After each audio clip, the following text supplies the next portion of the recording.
And today we're going to be doing the Super Show final, and then the next time we will have the UFC, another UFC episode on Friday, and then we'll be, not Friday, Saturday, and then we'll be going back to one episode of UFC every week. I just want to make sure we made it for the 2 weeks ago and last week. So boom, we have a Super Show, 9 prelim fights, 9 main card fights, and the main card, every single fight is a top 10 ranking fight in each division. So a lot of big time fights to never. First, we're going to kick things off with Bryan Caraway and John Lineker, baby. And we're going to be in Montreal, Canada for this. And the Bell Center, we just came from the Scotia Bank. And this will turn to end our stint in Canada for a little while.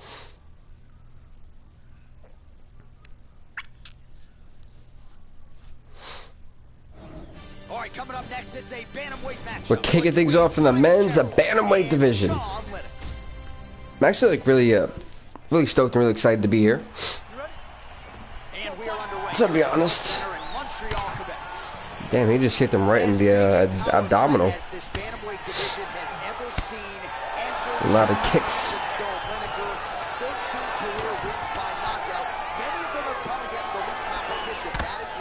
You know, it's really interesting to get like the overall, I guess, consensus here. And these fights, like I said, you know, the prelims, a lot of these guys are trying to, you know, come back into that main card so you can get their records up and try to contend for that title. That's what the prelims for me is. That's their opportunity. Guys and men and women who have been on a losing streak now have that chance to fight back. Look at this takedown. You know, last episode we had, what I think was 12 submission victories out of the 18. We had 3 decisions. It was nuts.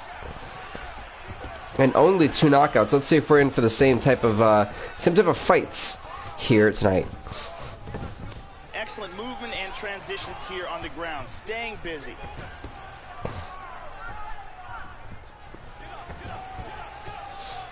This Caraway right now is dominating Lineker on the ground. Now he's got the back. What is up, TY? Welcome, welcome. And look at this, look at this. This Bryan Caraway's got John Lineker in the rear naked choke. Will we see a tap out this early to kick things off a first round stoppage? And John Lineker forced to tap out by Bryan Caraway in the rear naked choke. That's how you get things done and make a statement. Bryan Caraway was game tonight. He's been working dutifully on his submission game, and he was going to look for an opening here tonight.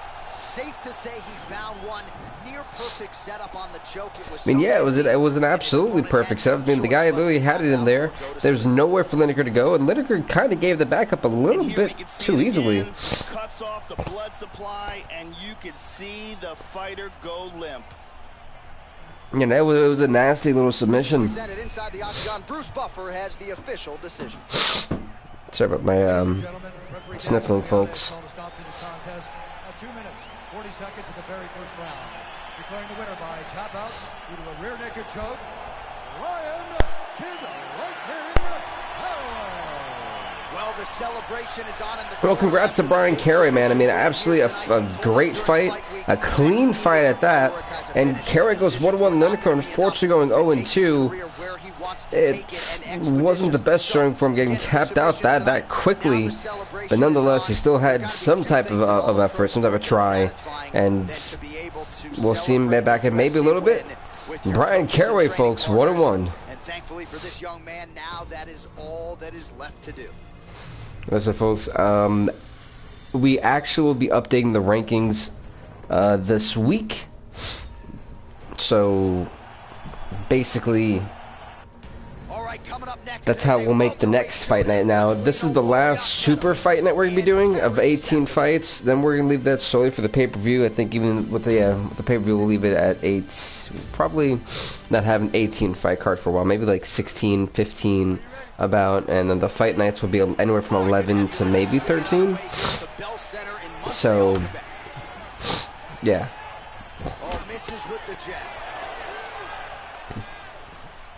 Oh yeah, by the way, Amari Akhmedov here in the red, Safadine in the yellow and red. Well, he misses with the left punch Akhmedov, we had a chance to speak to Akhmedov earlier. He was thrilled to get back inside the octagon.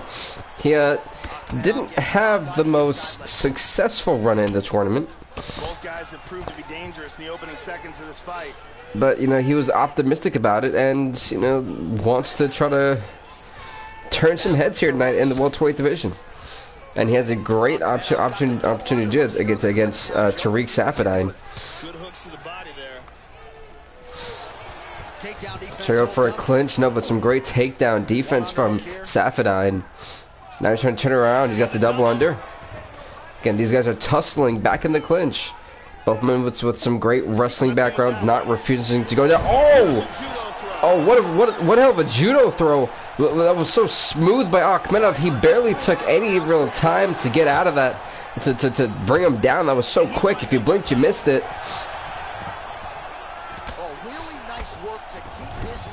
You know, the Brian Caraway fight did not go past 3 minutes, so are we looking for the same here? Oh, there's a good shot from the bottom. You see Saffiedine, I think, trying to escape and get back to the stand, but he's not been able to do it as Akhmedov has been taking it to him on the ground. But finally, we're back to the ground. Nice shot to land the kick to the body there by Saffiedine.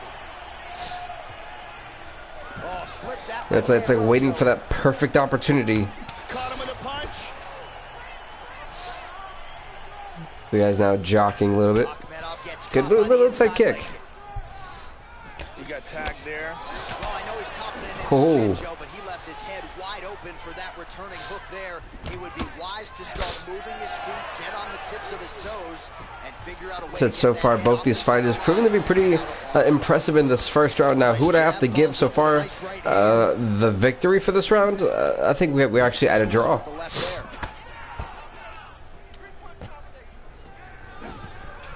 leg kick. Very nice. And he landed the right. Oh, nice rocking haymaker. Effective strike there by Saffiedine. So to me, it really does look like Saffiedine has connected on a lot more punches that he's thrown than Akhmedov. Akhmedov has thrown a lot of wild punches that have hit nothing but air.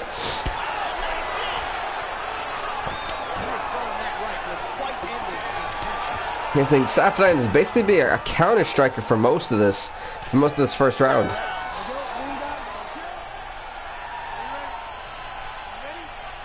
All right, let's get to round 2. Are you ready? Are you ready? Fight! Round is underway. Pretty good first round, Joe. Crowd seemed to like it. Not the greatest round you'll ever see, but good high-level action on both sides. Both fighters had their moments. We'll see though here in round 2 if there is. Yeah, these two guys are now just like slinging for the fence. This was a fight, then it became a slugfest. Akhmedov worked in that underhook once again. Saffiedine tries to take Akhmedov down. Saffiedine's had a hard time trying to do that. And honestly, with that being said, Akhmedov with another takedown on Saffiedine. He's putting his hands down on the thighs. He's looking to pass. So far, this is our first fight to reach the second round. And he's clocking Akhmedov in the skull. Akhmedov is taking all of it. Nice combination there. Everything he throws is with fight-ending intentions. Look at this. Oh, he turned it around. That was great use of the body to outmaneuver your opponent. Inside control here. What is up, Tim Joe? Welcome, welcome. So I said, Akhmedov throwing all these wild punches, hasn't been able to hit, and he's got to be able to do that a lot more frequently. Because Saffiedine is being a counter striker, like I said, he's really sitting there. Oh, good shot to the head. And Akhmedov definitely hurt from that knee to the skull. But still, no, I might try to go for a takedown. Not going to happen. He had it blocked. Starting to do some really significant damage to the body here. Another strike lands there. Like I said, you're just seeing great counter striking and great combinations that have been set up by Saffiedine. Akhmedov has kind of tired himself out a little bit. Sorry about that. Tired himself out a little bit, and in the process has left himself open for multiple mistakes, multiple jabs to the skull. And if Akhmedov doesn't try to turn this around, this could be over pretty quickly for him. I can't see him surviving a third round.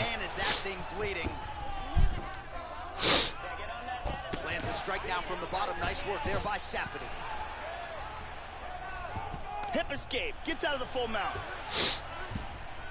Because yes, this is where, in my opinion, Akhmedov dominates. Akhmedov dominates on the ground. But wait a minute, Safin turns it right around. Look at this, Akhmedov would turn around. Look at this position that's set up. This is bad for Safin. Might try to set up a north-south choke if Akhmedov was smart. He's got a couple seconds left. Uh-oh. Going back to the clinch.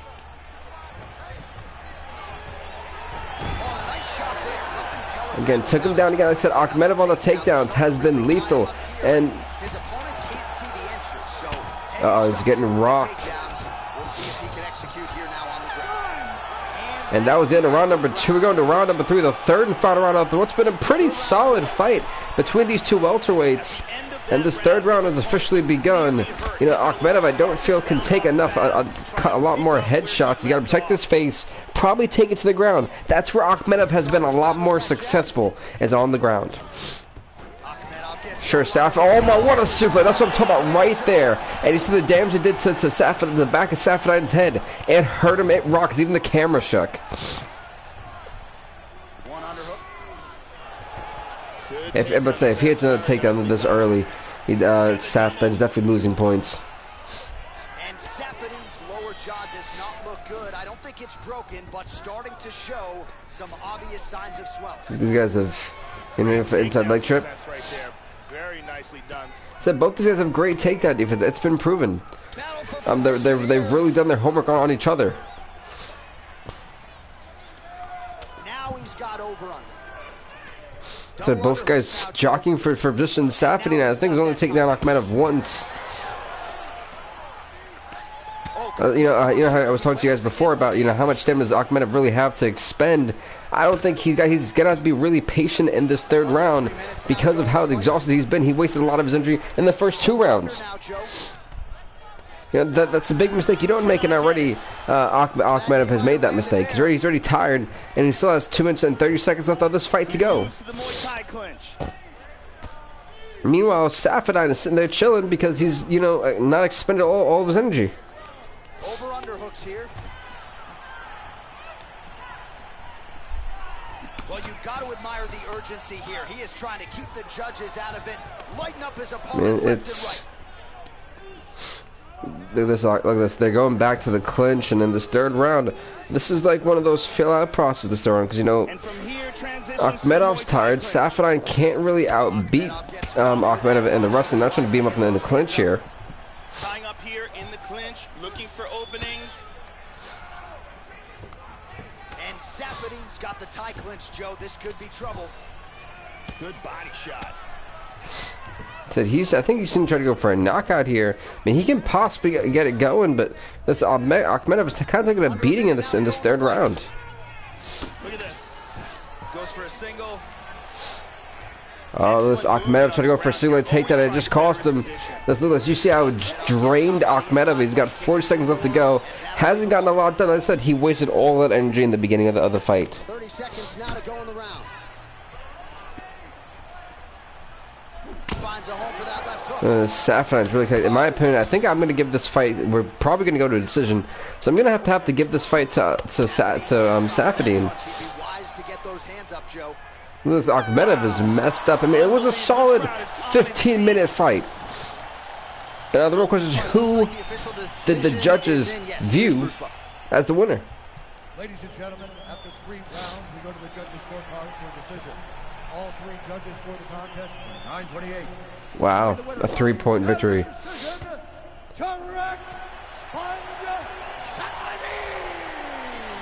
Yeah, congrats to Tariq Safin. I mean, like I told you, it just felt like that third round really hurt Amari Akhmedov. He looked way too tired out there, and it cost him. Yeah, I mean, Tariq Safin going 1-0 was impressive.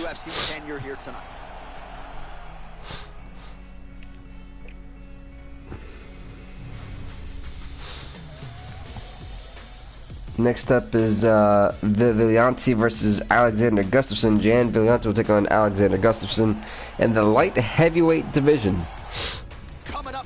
Gustafsson being 2-3, Vilianti being 0-0, trying to get his first win in the column. Yo, light heavyweight. This should be, you know, it's funny. I think whenever we get anywhere between the middleweights, light heavyweights, and featherweights, we're in for really good fights.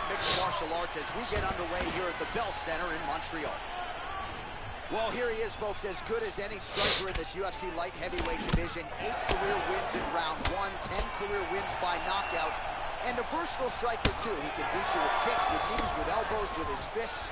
A lot of different... Say, Valiante already getting rocked here, and hasn't really tried to defend himself. Oh, that looked like it was a little bit low, in my opinion. Joe, how does he approach this particular challenge tonight? Alexander Gustafsson is a very diverse fighter, but one weapon that he's particularly good at is his utilization of the elbow strikes. These two guys are swinging. Attempts a big hook to the head, but misses. I think these guys realize, you know, let's not beat each other up so quickly.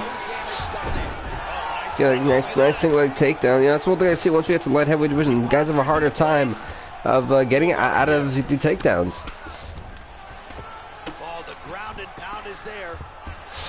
Deontay able to wisely get out of that. It was not looking like a good spot for him. Oh, he left his head wide open to absorb that straight hand. He has shown a vulnerability here by... Deontay tried to go for a massive right uppercut, and he literally walked right into a headshot. Then he followed by a Superman punch and a spinning back fist. Said Gustin has done a great job of getting these combos applied. Oh, that kick did some damage. Also, Gustin fell to the floor. That's how much power he put into it. Oh, he got cracked. Yeah, he definitely got cracked there. Oh, beautiful uppercut. Another punch. Yeah, he just... We got two guys just beating the life out of each other. Gustafsson gets caught with that punch. His chin is held up thus far. Another single leg takedown to Valiante.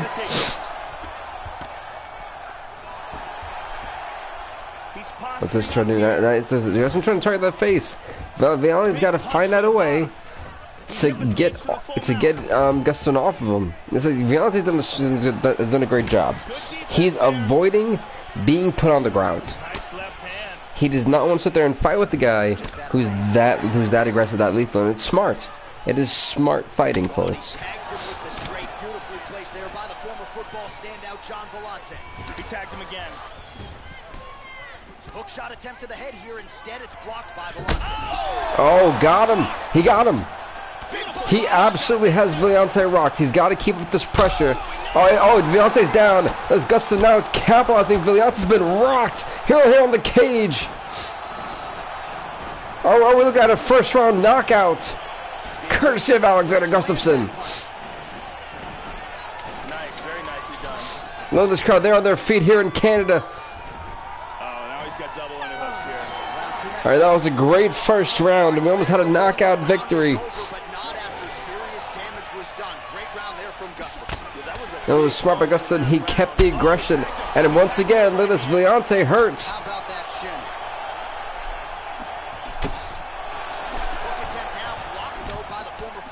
Now, his problem, Gustafsson cannot get too aggressive. He's got to stay a little bit passive. He picked his spots. My gosh, that kick to the face of Valiante is getting rocked again.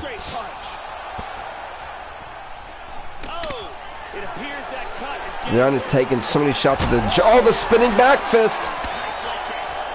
Look at this again. Valiante's stumbling. Oh my God! Wow! He was taken down again. Oh, he's down again. He's down. It's over. It's over. Stop the fight. Stop the fight. Alexander Gustafsson with the knockout in the second round. Wow. One more time. Look at this one. Boom. The uppercut absolutely drops Valiante. One more time. Boom! And just right there was just if he wasn't asleep then, he was certainly starting to freaking close his eyes. And this was it. Look at this ruthless onslaught. Bam! Boom! Right here. That second shot does it. The third shot comes in, and then the referee has to come in and stop it.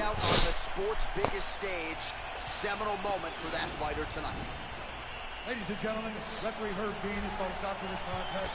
Valiante has no idea what hit. What is up, Herbert Lemon Man? Welcome, welcome. That was a nasty knockout shot we just witnessed.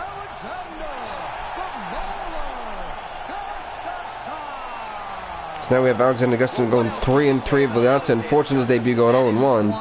Tough Swedish customer right there. A big victory here tonight. And when he is on point, as he was here in this building tonight, folks, that was nuts. I mean, you know, being honest with you guys, that was insane. You rarely do see knockouts like that in this game, and that was, he laid the hurt on him. Next up, that was gonna be Alexander Albu taking on, I believe I'm mistaken, Leslie Smith.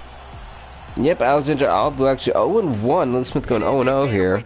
Between Alexandra Albu and Leslie Smith. Albu trying to get back on the winning track. Smith trying to go on the winning path. This is a big fight here in the undisputed women's bantamweight division. You ready? You ready?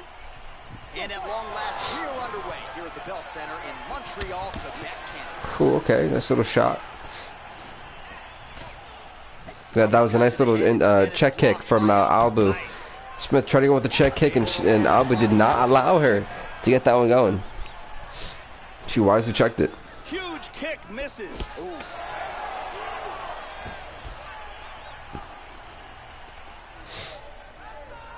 Well, she ate that hook shot like a That's nasty. Oh, she caught the leg and got her with the right hand punch. Into her opponent's range, largely unguarded. She has been susceptible here early. We'll see if she can adjust.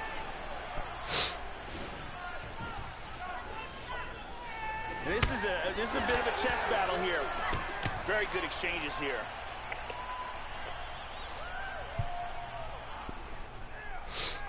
As I think we're back in like this little standoff between the two. That's a clean left hand. Do it again. I heard that guy. That was funny. Ooh, that's a powerful body kick right there. That actually was a very powerful. Oh. Southpaw stance to orthodox. See, if you're Albu, you have to capitalize on that. Oh, if you're Albu, she should have capitalized on the opportunity. Punch there by Albu. She let Smith get up, and that was kind of a simple. Look at this. Leslie Smith in trouble. Albu was bringing the freaking fury tonight. This crowd here in Montreal may be in for a huge. If these fighters are this keen on getting a decision, I'm trying to not get a decision, they're going for the stoppages. That's how you get those big fight bonuses. Swing and a miss. It's by going for the stoppages. You know, let it be known you're not playing around. She's starting to put together Whoa. significant body work here, and these are going to take their toll as this fight goes on. Now mixing one into the body. Whoa! Yeah, left hook found its target. Oh, she got her head off the center line there, Joe. Slips the punch nicely. Misses a huge. That's a nice little slide kick. Boy, what a shot. I'm dead. Overhand by Smith. And they work from the clinch again. Oh, big right hand, yes. Now she's able to get that tie clinch, Joe. And there's a foot stomp. So these are just battling for that, you know, dominant position here. 30 seconds now to go in round one. Mixing in some shoulder strikes there. You know, for maybe like a back. Nope, never mind. I thought she was trying to slip in the back for like a back suplex, but that wasn't the case. But she misses. The horn sounds for the end of round one. What's up to the sixth person in the stream? Second round underway. Oh, continuing to work the body to great effect. Hey, what's up, Johnny? Utah. Hook to the body, blocked by Oh. That one hurt.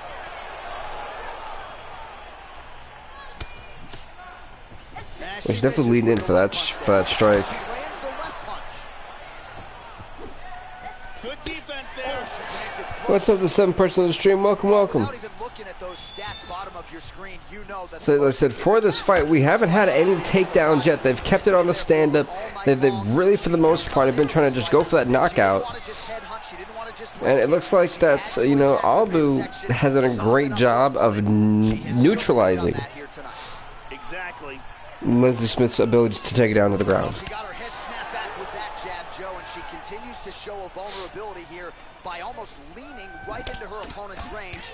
Oh my, this is... These are some nasty jabs.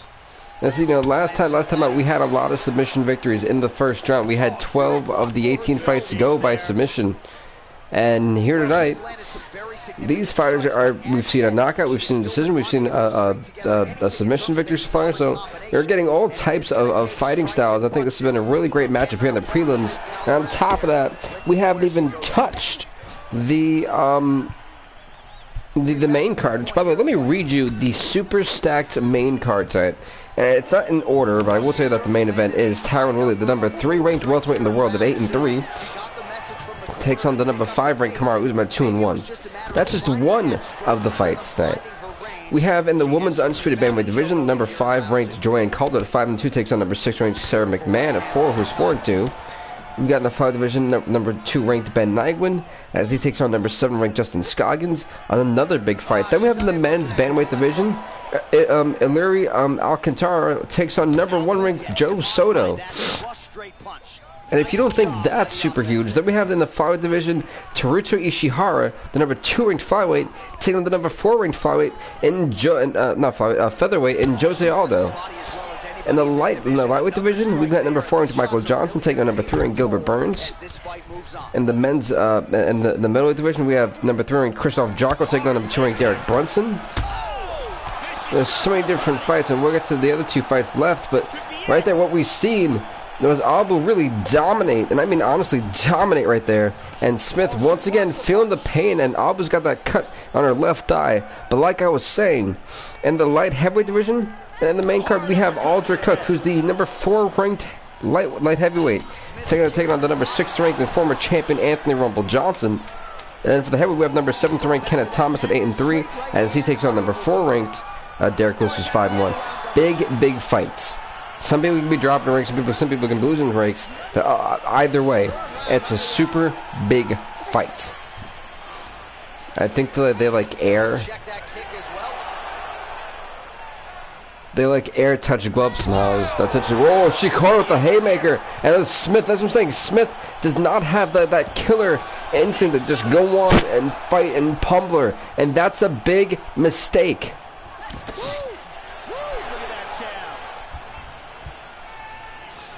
Strikes.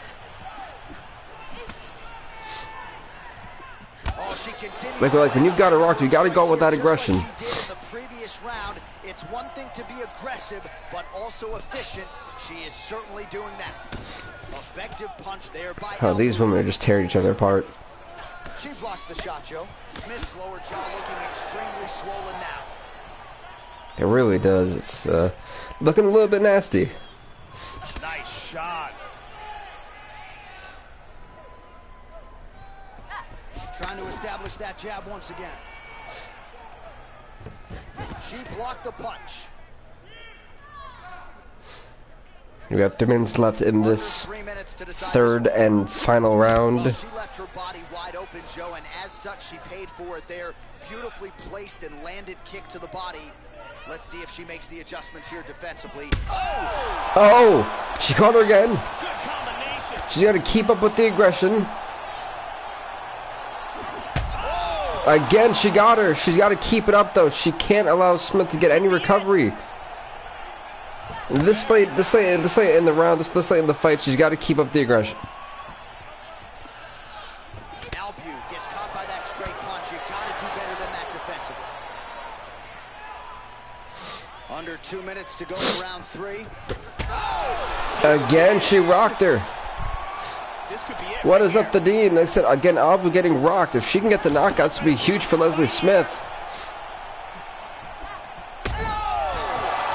She bopped her again, but she needs to keep it up. She's down. She's down. Smith needs to capitalize. Smith needs to capitalize. And Leslie Smith, a late 3rd round knockout, but Leslie Smith gets the knockout victory to beat Alexandra Albu to go 1-0. Fighters in this division get knocked out by that strike. Well, this one more time. Boom. Albu went down. These women were slugging it out for basically almost 3 full rounds. You know, it was almost inevitable. We didn't want to see it go to a decision, and luckily we did. Look at this. Boom. Boom. Right on the jaw. Right on the jaw. And the second one, the referee had to come in. Albu goes down after this. She just couldn't take anymore. And that was a bloody fight. What a moment That was nuts. Bruce Buffer now has the official decision. Wow, what a fight. Ladies and gentlemen, referee Dan Moriarty has called a stop to this contest at 3 minutes, 41 seconds of round number 3. Declaring the winner by knockout, Leslie and there she is, ladies and gentlemen. She has the potential. Leslie Smith just putting on a show here tonight. Biggest knockout victory of her career. Certainly it was a huge victory. I mean, she literally picked up her first victory here in the UFC.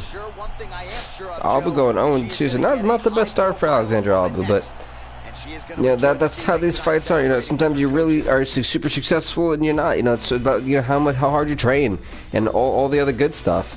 But next up, folks, we have Emmett versus Moicano. It's up next here in the featherweight division. Coming up next, it's a UFC featherweight division fight.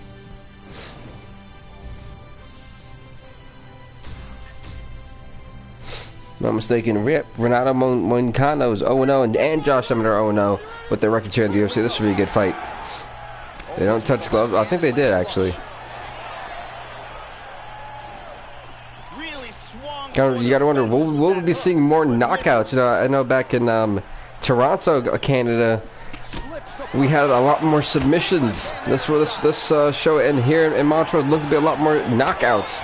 You know, the crowds in Canada getting a wonderful show after we had a great, successful performance in Madison Square Garden. I think they're definitely gonna be loving the action. This is what's gonna be closing out our Canada stint and this UFC Fight Night next week. Not next week. This Saturday. Actually, I have no idea what the venue is going to be, but I can't wait to announce that and announce the power rankings and stuff like that for us on Twitter. That we kind of know where we're heading and then announce the official fight card. I think I might do 13, maybe 11. Really depends. It'll be from now on the fight night cards will be anywhere from 11 to 13 fights. So it just depends on how we're gonna be looking at it. So from now on after this, but I think this super fight nights that we're doing are great to give a lot of fighters a chance to really showcase what they have on a bigger platform with these big names. So I'm excited for it, and hopefully you guys are too. Yeah, I mean, go team, right? What is this? I was wondering what more Moicano was gonna do. Wait a minute, Kimura. And this is how Josh Emmett's night is going to go out. We haven't really seen that many submissions so far yet. We've seen 2 knockout decision and the submission. We had the rear naked choke victory before. This Kimura's being wrenched in.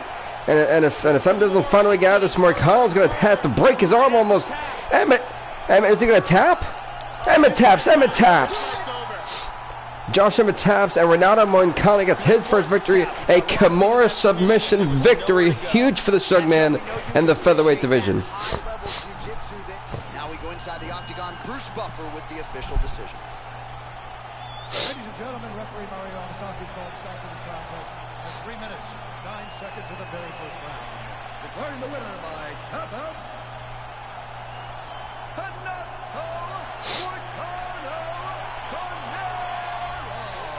Well, at this point, all that is left is the celebration, and it's nice to see this fighter sharing a moment with his coaches and training partners after the big submission win here tonight.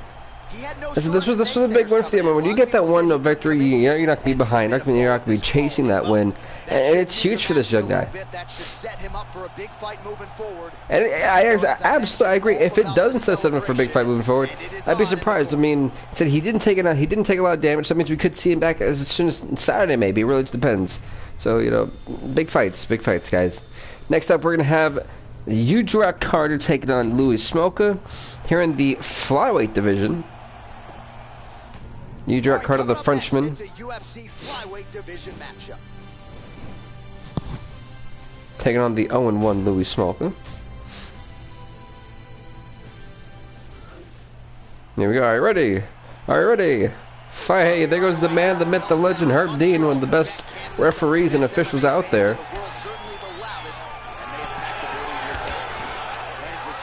Let's see what the young man, the Frenchman, has in store for Louis Smolka. I mean, that's the big stage for this young kid. Smoker, oh, try to go for a takedown, but Carter Wise trying to get it back on the cage. Wait a minute, I think Carter almost turned it around. And so he's trying to, you see him trying to use his hips and his body weight to kind of take down Smoker, and Smoker trying very hard to push over in a judo throw type. Oh wait a minute, this was a great takedown from Carter. Great, he took the back indeed. What a great takedown. Excellent movement here. We're wondering, what does this kid have in store? And this is the first time seeing this young man. Moves to half guard. That he doesn't want to get caught on the ground by Louis Smoker. That wouldn't be too good for him. Nice sweep.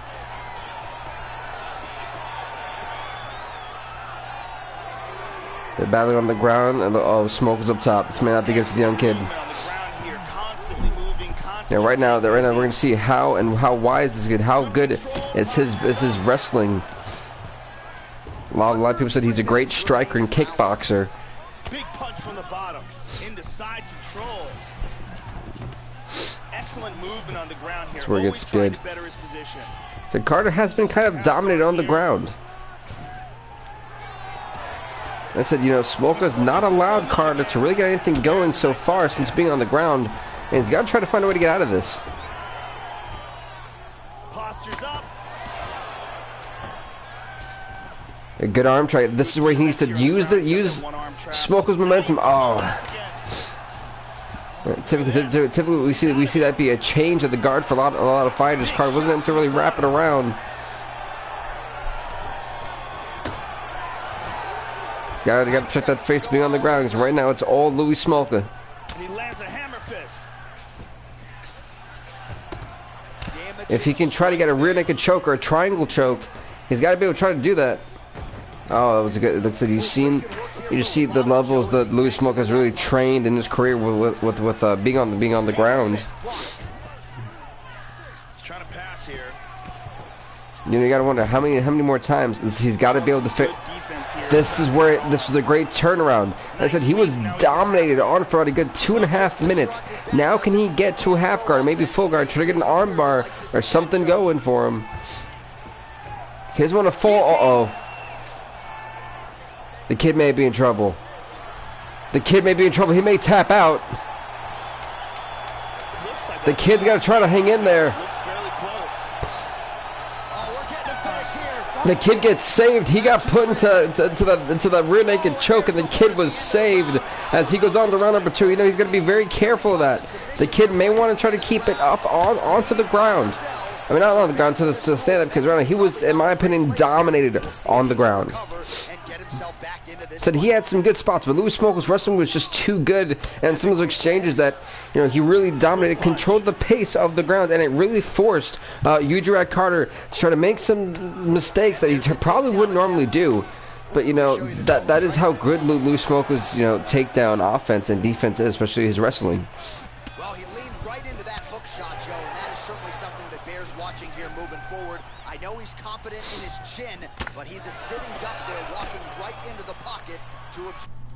Wait, no, what's happening? Job there by Smoker. Sorry, the folks that had like a massive screen malfunction. For the takedown, he misses. And he lands the hook.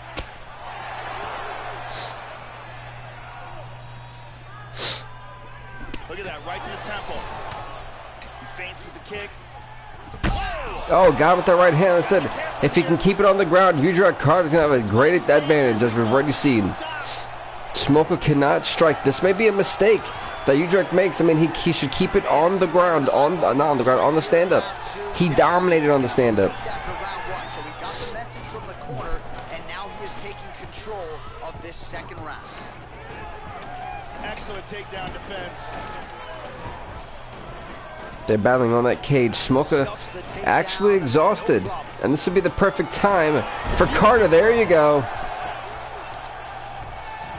All right, 2 minutes now to go in the round. Looks like Wait, what? Whoa, a go-go plata. I don't think we've seen this before yet. And he's got the go-go plata. Smoker may be in trouble. We've barely really seen the go-go plata out. And Smoker may be finished. Smoker taps to the go-go plata, and Ujirad Carter taps out Louis Smoker. And the second round, what a huge victory for this young kid. And you can guarantee he may have a ranking now because of that huge, beyond huge victory. Was going to go to sleep if he didn't tap out, so he took the lesser of two evils and he's forced to tap. And here's the end. Yeah, he was forced to tap. I mean, it was a nasty submission. The go-go platter by Udrak Carter just pulled out of nowhere. He actually was able to tire out Smoker for a little bit and capitalize on it. That was smart. Smoker was getting a little bit too aggressive in that second round, and it actually cost him. Beautiful submission victory.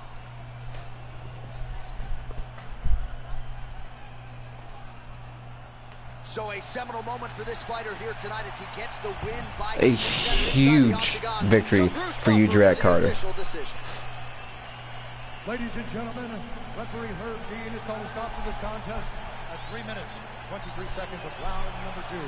Declaring the winner by tap out, well, what a submission win. Congrats to Udrak Carter on winning the fight. For a lot of fighters in this division. Tonight, though, is all about the celebration after getting the finish that he so sought coming in here. Well deserved, folks. Well deserved. His training partners, and in many ways, a shocker. I really don't think any of us really saw that one coming.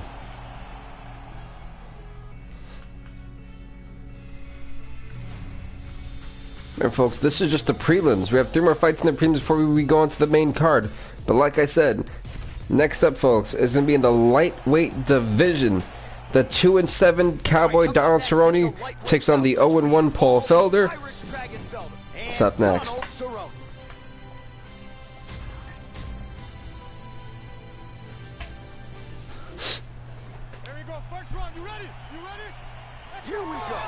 Here we go. Both men touch gloves for that sign of respect, and we're off.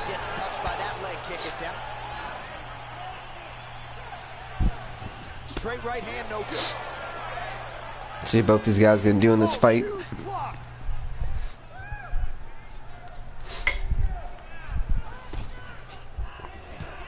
Big elbow. Hurt him with that uppercut. Oh, a nice uppercut. Okay. Oh man, huge kick to the body. The left hook hits home. See what the folks was drinking. Gatorade Glacier Cherry. Back to the jab now, no good. Doesn't really taste like. Oh, I could taste the cherry. Never mind. Have me debating with. Oh, does this taste like cherry? I don't think it does. Oh, okay. Just misses with a left hook there. That one hurt. Now they are throwing both sides with conviction. So this fight to me is actually a very interesting one on paper here in the lightweight division. 3 minutes to go in the round. Effective use of the jab there. Is that we have 2 more fight nights before we have another pay-per-view, and one of them will be also this week, and then the next one is going to be the week after that, and then we have the big pay-per-view. So I'm actually really looking forward to 2 weeks from now, the big UFC pay-per-view. And it's funny because at the same time, we also have the UFC, the WWE pay-per-view. Wait. Triangle choke. Paul Felder. Grabs his ankle, pulls down on his shin. It looks like he's got that triangle locked. He's got this triangle kind of locked in right now, and I don't think Cerrone's got anywhere to go. Oh, this looks like a nasty triangle. Wait a minute. Down, look at the straight power bomb. He power bombed Paul Felder on the ground. Donald Cerrone refusing to tap out. And get this fight to the canvas. Well played right there. Well, not ideal to spend this much time on the bottom, but you can't. That was nuts, folks. Landing strikes here from the bottom. Nice work by Cowboy. That power bomb was massively effective. It's reversed. He's looking to take the back. I know Paul Felder felt that. That right there should be on ESPN for also that wasn't the pre. And this, like I said, this is just the prelims. Oh, that knee the guy definitely. If he would have hit the liver, he definitely would have went down.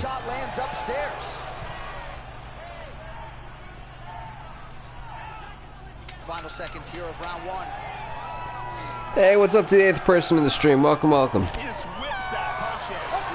is next. So it's a overall great first round. We've seen a literal power bomb. You know, right here in Montreal, Canada, these guys are getting one hell of a show here in the prelims. Oh.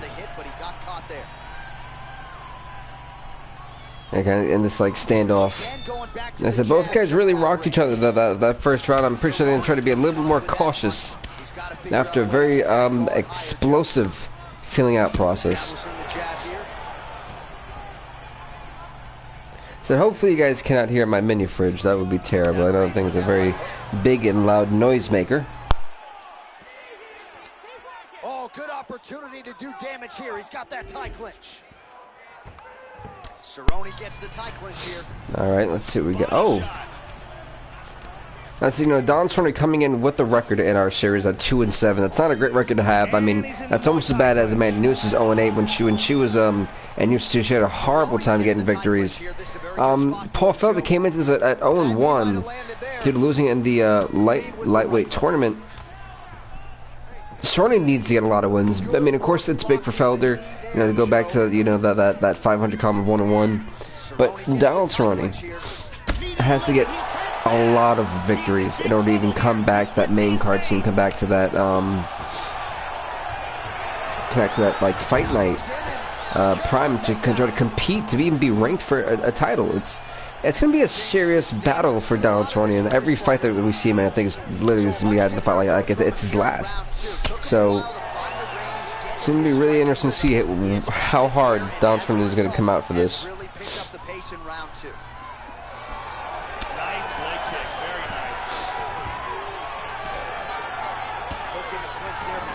It's like now Cerrone trying to dominate. This is smart.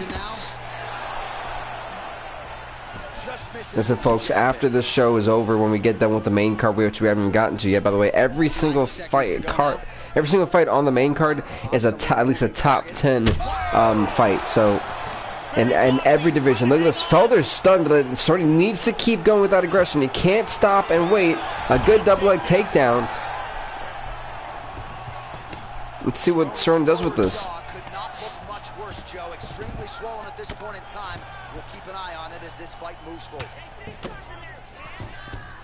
Oh, that was a nice little grapple. North-south here. We've seen a couple guys go for a north-south choke. Cerrone gets double underhooks, Joe. These guys just battling, jockeying for position. 10 seconds to go. That's the main event for tonight is gonna be Woodley versus Usman. Number 3 versus number 5 ranked. A good fight. Here, the third and final round. Third round underway. Starting off this round, you gotta think he's probably still hurt from. Now it's gonna be interesting to see if this does go to a decision. I really don't have a decisive winner so far. I feel like the first round went to Paul Felder, but the second round was Donald Cerrone. So this third round is going to be really, really interesting to see how it goes.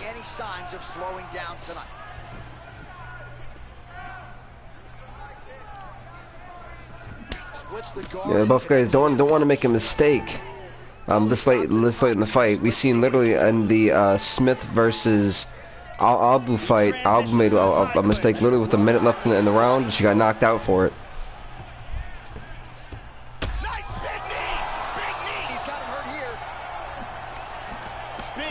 The big knee was a stinger, but I don't think it was that serious. Hard straight punch.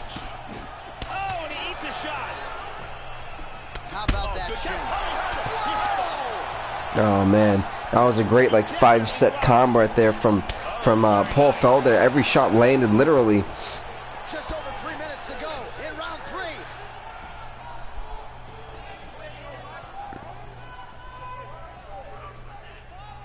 Trying to gotta get some going because he's. I don't know. I think I've got to give this third round so far to Paul Felder. Oh, maybe not. Oh, he got him. He's got to stay on him. Stay on him, Paul. Stay on him, Donald. Stay on him. And just like that, the fortune could change in this fight. Does he keep us up? Doesn't want to go to the ground. What is the plan, the strategy, the corner for the Cowboy? Underhook here. Beautiful body shot there too. Said he can't stay. He cannot stay on the cage. It's not going to win him points. If he can potentially knock down Paul Felder again, yeah, that would be a little bit more effective, and I think would sell really well for him. And if you're Felder, you probably don't even want to really engage that. You want to take a step back. That's what Paul Felder's trying to do. He wants to keep the judges out of it. And he certainly did there as his opponent lands flush to the midsection. Oh, nice punch there by Felder. Oh, good little takedown defense. Landed a big kick there. He hurt him with that hook. Oh, head kick. That was a little lazy head kick, to be honest, but in a fight like this, Cerrone's got to get another knockdown, in my opinion, to win this round. Good short punch there. A knockdown, a takedown, something. There's 10 seconds left. We're about to see a slug out. Straight rights, he misses. He avoids the clinch. I really don't know who the referees, who the officials, who the judges are gonna score this. This is gonna be an interesting decision. Ladies and gentlemen, after 3 rounds, we go to the judges' scorecards for decision. All 3 judges score this contest 30-27. 30-27, wow. Donald Cerrone, a huge victory. Donald Cerrone came in here 2-7, make that 3-7. Unfortunately for Paul Felder, he goes 0-2. But like I said, the road for Cowboy Cerrone is going to continue. A huge decision victory. I didn't know if they're really going to score it in his favor, to be honest with you. I thought that Paul Felder was going to win it, but nonetheless, Donald Cerrone gets a massive victory here tonight. And let's go on to the next fight here in the prelims, which we're going to see the 2-6 Cain Velasquez take on the 0-3 Ben Rothwell. Both these guys are on a massive losing catastrophe, and they both have to turn it around right here tonight. I mean, that's literally all it comes down to at this point for these two fighters.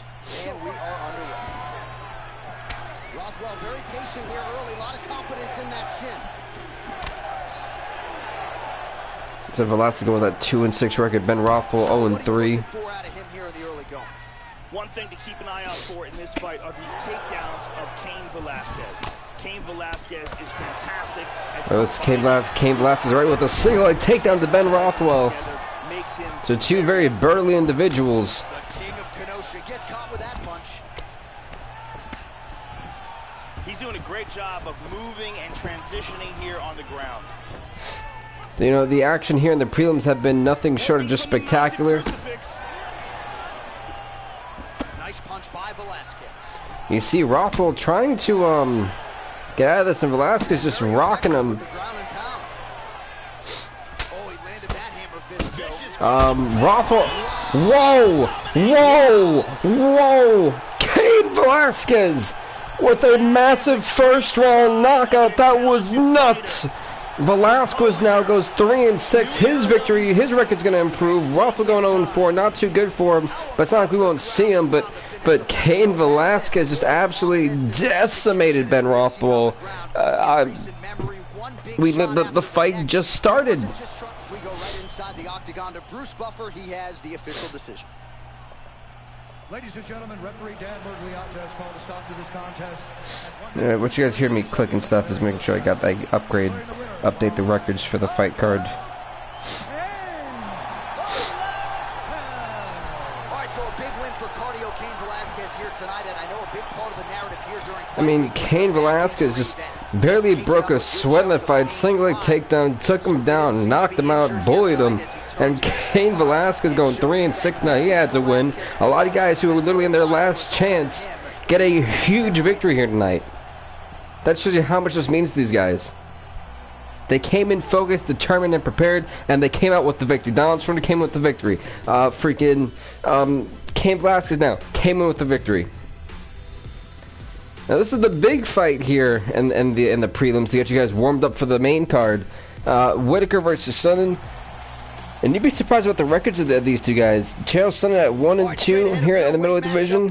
Robert Whitaker 2-3.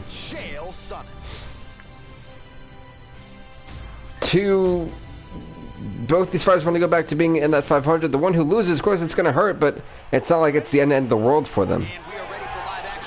They touch gloves. Whitaker versus Sonnen. Well, Chael Sonnen made his pro debut 1 month after his 20th birthday, so this atmosphere certainly is not going to faze him here tonight, but prevailing wisdom is, stylistically, he's going to want to shoot it. What is it to the 10th person in the stream? Welcome, welcome. So this is the final fight of the prelims, then we're going to move on to the main card here tonight. Change into the southpaw stance now, Joe. To 2-3 Robert Whitaker, 1-2 Chael Sonnen. Watch out for this fighter's powerful overhand punches, can do damage from both sides, and even when This is after the super fast knockout we just seen by Cain Velasquez. Oh, wait a minute. Hey, what is up, Pac-Man? How's it going, bro?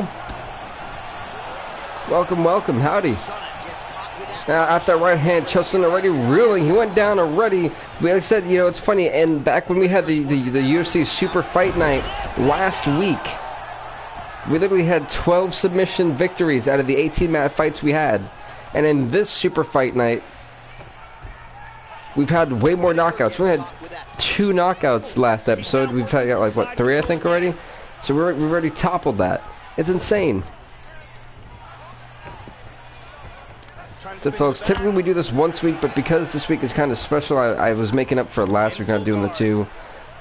And then on Saturday we'll be having either the 11 or 13 fight card for a regular fight night that we're going to do. Then we have one more fight night after that, then the next UFC pay-per-view. So a lot of big fights that are going to happen. I'm really pumped up, really excited for what we're doing here. I think we're doing something special with this. Dead by Daylight fans, don't worry. Tuesday, I'm not going to live stream Tuesday, but you will be getting a backstory video, and then Thursday I'm going to live stream Dead by Daylight. There you go.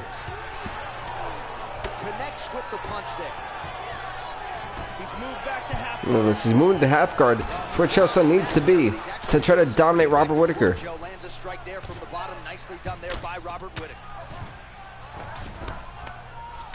If Chael Sonnen can dominate the guard, look at this. He is just taking it to the former champ. Why did he stop? He almost had it. That's the problem. When Chael Sonnen stopped to catch his breath in that moment, you have to utilize that and capitalize. You have to keep going. You've got a guy staggering Sonnen. He could have knocked him out, in my opinion. He hit him so hard, folks. Robert Whitaker has a cut over his left eye. He's now working from side control again. This guy's been side control. Wait, he's got him in the anaconda. But luckily for Robert Whitaker, he's going to be saved by the bell. He's going to round number 2. Where's the referee? Where'd he go? Oh, there. What the mad magician?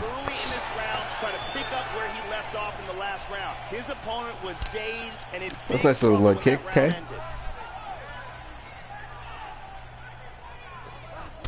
Kind of like this stand. Oh, he caught him with the uppercut. Sonnen staggered. This is where Whitaker's got to capitalize. Got to be a little more aggressive. What's up to the 11 people in the stream? Welcome. The Son's trying to go for the double leg takedown. He moves into half guard. He's mounted him. Definitely got mounted. Not trying to go back to this. Oh, never mind. Whitaker had it scouted. You hear the coach telling Robert Whitaker to defend something he hasn't really done here on the ground. Since it's been on the ground, Whitaker's taking a beating by courtesy of Chael Sonnen.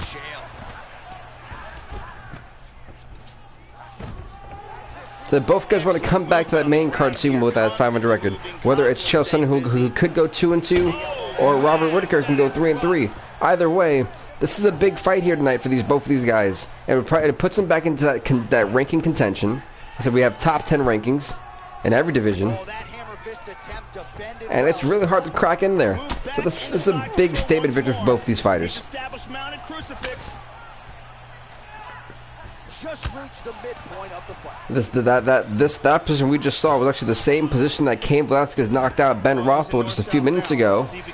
In the first round, wait a minute, north-south choke. Robert Whittaker could be in a world of trouble. The former champion could be tapping out, or could be going to sleep pretty. Oh, I think he's going to sleep.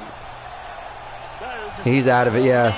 He's barely getting that foot up. Wait, he's able to get around. Look at the athleticism. In that time, we're getting choked out like that, where you have barely any room to breathe to pull that off. It takes a lot of strength. And the fact that he was able to actually get that and get out of there was absolutely surprising me. I thought he was done for. Perfectly timed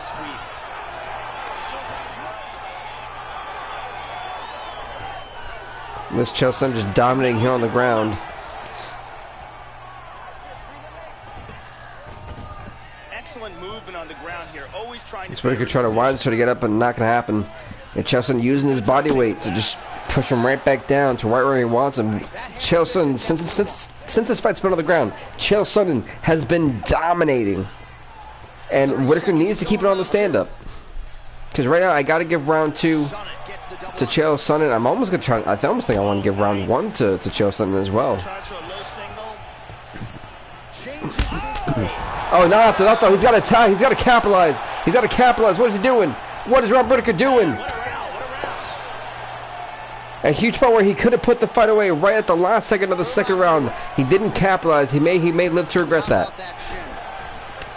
So on the stand-up, Robert Whittaker has caught Chael Sonnen multiple times already. Big straight punch. Oh, Superman punch is good. You can tell he's been working on that. That's exactly where looks like he caught him again. Chael Sonnen cannot pound toe-to-toe here. Keep up with Robert Whittaker. Holy crap, one hell of a chin by Chael Sonnen to take that onslaught of shots. But this is where Robert Whittaker needs to break it up. He needs to break it up once he can get Chael Sonnen exhausted before he goes for the takedown, and then proceed to consistently jab on him. Good throw off the cage. If he can move into a good position here. Beautiful timing with the left hand. And busy as he looks to improve position here. Good work from the top here by So Chael Sonnen almost got knocked the hell out this round, and this is where Robert Whittaker can't afford this to happen. What's about it? He's doing a great And this is where he feeds right back into Chael Sonnen's domination game. The ground is Chael Sonnen's playground. good work here from the bottom by Robert Whittaker. Excellent. You know, there's very few people who I think actually can outdo Robert Whittaker on the ground, and Chael Sonnen is one of them, as we've seen in this fight. But look, as soon as Robert Whittaker finally turns it around. Excellent movement and transitions here on the ground. Staying busy. He's got one leg. He's in half guard. So he's in half guard here. Uh-oh. Again, with this Whittaker just being overpowered and out-wrestled. What Whittaker needs to do is try to get some type of choke, maybe an armbar, something. Chael Sonnen leaves his head open on the ground, available at almost all times. If Whittaker can kind of get his arm around it, oh, never mind, that was smart. Pretty good shot there. Whittaker goes right back to it, though. Double leg takedown. Sonnen gets caught with that punch.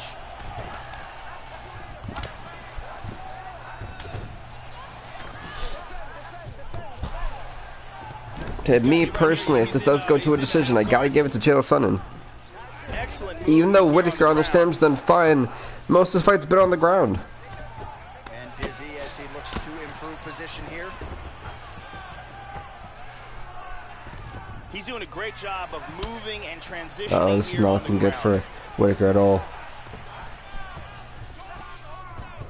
You definitely don't want to end the third and final round like this, but wait a minute, we have an armbar. Will he have enough time to really sit and and apply it in? Could we possibly see? Oh, never mind. Whittaker got to get out of it wisely. And busy as he looks to improve position here. And that is the end. We go to the referee's decision. In my opinion, I think this is a clear winner of Chael Sonnen, but you know, we never know. See how the judges saw it. Here is Bruce Buffer. Ladies and gentlemen, after 3 rounds, we go to the judges' scorecards for decision. All 3 judges score the contest 30-27. 30-27, okay. Unanimous decision, Robert Whittaker. Really, I actually don't agree with that decision, but Robert Whittaker gets the W. And these two guys, I would like to see them fight again somewhere down the line. I really thought Chael Sonnen had it done, but Chael Sonnen going 1-3. Whittaker going 3-3. It's a huge victory going back to 500. He could probably actually avoid the prelims next time. Who knows? But a big victory nonetheless for Robert Whittaker. Dunk winner, folks. We're going to give out the purses before we go into the main card. The main card's going to be super stacked up. Top 10 fighters in all the fights. It's going to be huge. Okay, Fight Night went to Whittaker and Sonnen. Actually have to agree. Performance Night submission went to them. And actually, yeah, I'd agree with that one too. Caraway. And then Performance of the Night knockout went to Velasquez. I would highly disagree. I thought it would go to Smith or Gustafsson here, but it is what it is. Nonetheless, that were the purses for the prelims. Let's get on to the main card. Big fights going on tonight. We kick things off, folks, with the flyweight division. In the flyweight division, let's see, we have the number 2 ranked Ben Nyguen taking on the number 7 ranked Justin Scoggins. Big fight. I'm glad that's what kicks it off too. Coming up next, it's a flyweight matchup between Ben Wynn and Justin Scoggins. Here we go. Are you ready? Fight. We are underway. Nice punch by Wynn. Really missed with that right hand. That's an up kick. I said, you know, Ben Nyguen coming in at number 2 has a lot to really defend here. I mean, if he's to defeat Justin Scoggins, not only does he kind of solidify himself, and if he has a better record than the number 1 ranked Alex King, I actually don't think so. I think King won his fights last week and solidified being number 1, if I'm not mistaken. I can actually go check that. Well, he might have. Yeah, he actually might have. He went 5-2, so when the power rankings come out, that'll be interesting to see where that lies. If, of course, Ben Nyguen was to win. Nice jab by Ben Wynn. So, you know, Scoggins more of a kickboxer. Oh, both those guys went directly with their shins. Not their shins, their knees. And I know that one definitely left the mark on both of them. What the coach is saying, he took too many kicks. I highly agree. And these guys go, looks like this is becoming a kickboxing match. Oh, he blocked that offense, Joe. Effective with the jab. Oof, my, jeez. Now Scoggins is really tearing up Nyguen. Splits the guard, connects with the punch there, Joe. Probably these look like they don't really want to engage as much. They're like more trying to feel it out. Scoggins already bleeding over, I believe, his right eye. I think, well, Nyguen's getting like a 1-2 piece in. Scoggins getting more effective jabs in.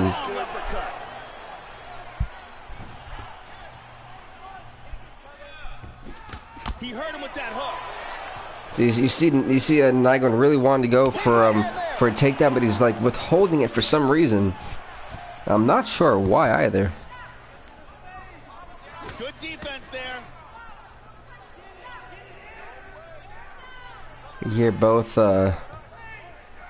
sides trying to give their fighters some advice. Oh, clipped him with the jab. Misses a huge Oh, that jab definitely knocked him. Going for the takedown here, nothing doing there, He Joe. felt that one. Nygwen's whole body like went a whole, 2 to 3 shots back. Oh, and he tags him with the straight hand there. Beautiful. Ooh, nasty shot. And more of a stand-up brawl here in the first round.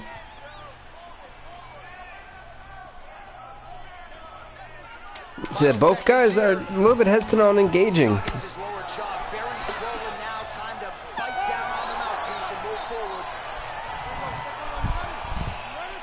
All right, let's get to round 2.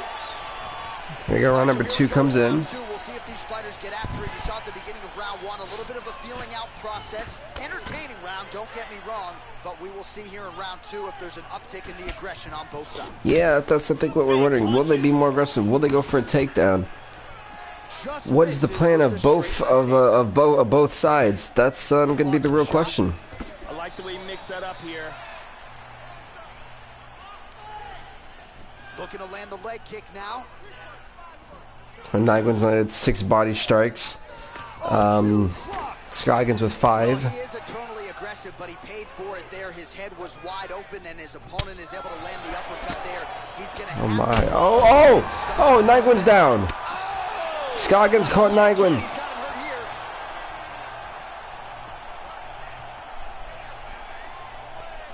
him hurt here. Low-key trapped on the cage here. Good job of avoiding the clinch. Beautiful straight punch there by Scoggins. And he lands a kick to the leg now. Pretty good work on the feet tonight by Ben Wynn. So Oh! The second round, he was a little bit tentative in round one, a little bit of a feeling out process. Now he has clearly found his rhythm, found the He got him again. Scoggins gonna try to figure out the format to try to take him down again. That's the question. Scoggins has knocked him quite. He has left a couple knots on him. That's the word I'm looking for. Knots on Nygren. And putting combinations on his opponent. He's got to mix up his strikes, change his tempo a little bit, and try to get his opponent out of there by landing more than just one strike at a time. Nygren really hasn't been able to touch Scoggins like that.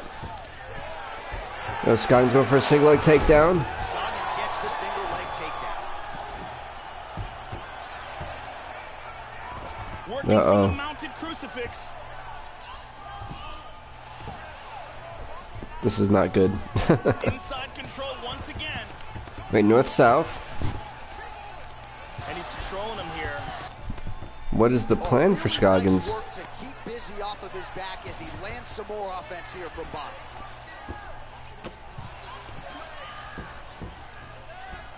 Back to side control. Cool, that was a nice little elbow shot. No, that definitely left the mark. Excellent movement here on the ground.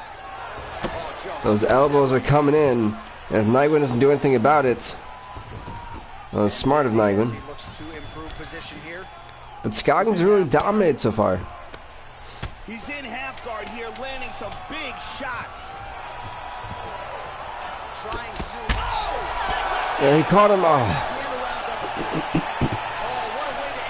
Just when Nygren was getting some fur, I feel like we were about to get such a heated exchange, and then the bell rung. Makes his way back to the stool, and he's only got 60 seconds to recover here, so we'll see if his corner physically, mentally can keep this fighter in the fight.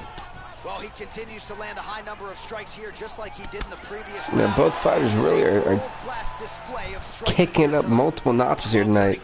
Multiple levels, if you will. And then counters with a straight hand. Nice job by Scoggins. Tries a big hook to the head, but misses. Head off the center line, slips the punch. Looping left hand misses the target. They got him again. Like, these guys are battling back and forth. And it honestly shows. I mean, these guys are really going to war on so many different levels. But he's certainly getting after it here. Big shot to the body connects there. We'll see if he can follow it up. That one hurt. And both guys really throwing with authority. Huge uppercut misses. Under 3 minutes now to go in round 3. Oh, that punch will count. Landed flush.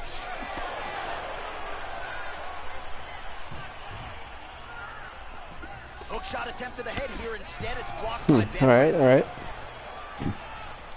So, we're seeing both these fighters just kind of... This is a straight up just stand-up fight. I mean, even on the ground, these guys don't really take it to the ground. These guys are really trying to beat the life out of each other. As we have 2 minutes left in the third round. A single leg takedown to Ben. Nygren got him. Both these fighters very bruised and messed up. Showing some good defense here. Can use the hips? No, it couldn't do it. Scoggins right there in control. Now he's in full guard. Wait a minute. Nyguen going for the guillotine to Justin Scoggins. This could really turn this fight around if this was to get cinched in. Are we going to see a literally last minute submission victory? How humane would this be? Scoggins, who had this fight in the bag, folks, in the bag, and Justin Scoggins taps out Ben Nyguen, got himself whooped for almost 3-4 rounds, turned it around with a submission victory. My God, is he messed up. But that is why he's the #2 ranked flyweight in the world, and he may even go up to #1 after a huge, folks, a huge fight. The guillotine choke made Justin Scoggins tap out, and literally the last minute, or less than a minute, left in the third and final round before we went to a decision. Honestly, if we went to a decision, I had Justin Scoggins winning this fight. But what a just out of nowhere guillotine choke and a huge victory for Ben Nyguen. Now we go inside the octagon. Bruce Buffer with the official decision. Ladies and gentlemen, referee Mario Yamasaki has called a stop to this contest at 4 minutes, 10 seconds of round number 3. Declaring the winner by tap out,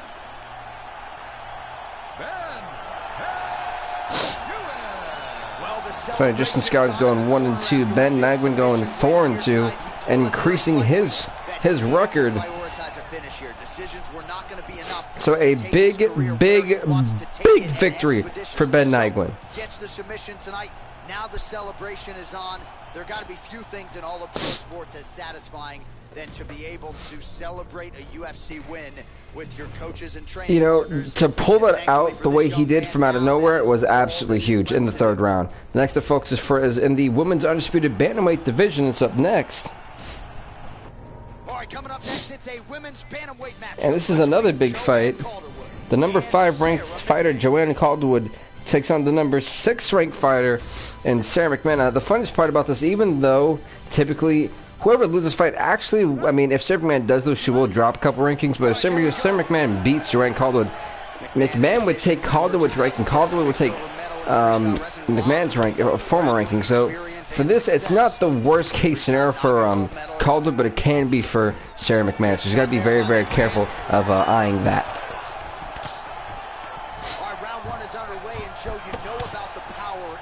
And that would be the case if no one had a better record than where McMahon was at. That's why Calderwood would take. But Calderwood could go down too, but still, he still have a decent ranking. So Calderwood shouldn't be too worried, but she definitely wants to beat the #6 ranking to move up for her own case to fight for the title. So this is a big fight for both of these women.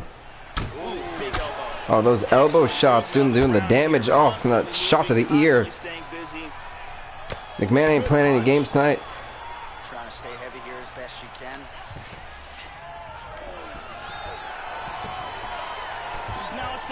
With McMahon trying to establish the dominance here on the ground with those elbow shots again to Joanne Calderwood. Lands a strike there. In half guard. Uh-oh. This Calderwood's having a hard time really trying to get anything going against Sarah McMahon.